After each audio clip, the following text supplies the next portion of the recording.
That'll do it for this video. It's always good to practice safe habits when you're working around machinery, and it's never a good idea to do like what I did in the video and exit the machine with weight on the front of it up in the air, for two major reasons. The first reason is a machine like that could actually tip over from the weight of that being that far up in the air. And the second one is that a hydraulic hose could rupture and this weight would come crashing down on top of you. So that's just one thing to keep in mind, and definitely don't do like what I've done.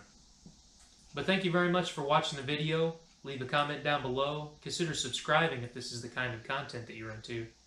And just a friendly reminder that it doesn't matter if you're working on your project in a garage or out in your driveway.